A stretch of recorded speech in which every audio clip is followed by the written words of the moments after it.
نے اس حدیث کو قوی اور قبول قرار دیا ہے.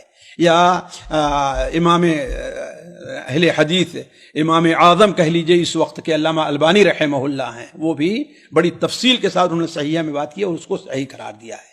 تو وہ حدیث کی اللہ ان اللہ لیطلع لیلۃ النصف من شعبان فیغفر کل کیا ہے الا مشرک او مشاحن، ہر ایک کو معاف کرتا ہے مگر مشرک اور مشاحن کو. تو یہ دونوں معاف نہیں ہوتی، یہ حدیث صحت کو پہنچتی ہے. لیکن یہاں پر ایک بات واضح کر دوں، جیسا کہ بھی کل یا پرسوں بلوغ المرام کے درس میں ہم نے یہ بات تفصیل سے رکھی تھی کہ کسی دن کا یا کسی رات کا افضل ہونا اور بات ہے، اور اس میں کوئی خاص عبادت کرنا اور بات ہے.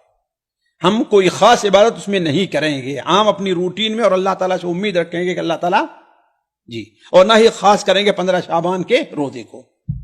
جی شیخ محترم، یہاں آپ نے امام اعظم کا لفظ استعمال کیا، جائز ہے؟ کیوں نہیں ہوتا؟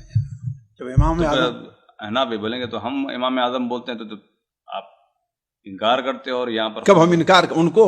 بھائی وہ ان کے ہیں، ہمارے امام اعظم. ہم نے کہا اس عصر کے امام اعظم، ہم نے مطلق نہیں کہا ہے.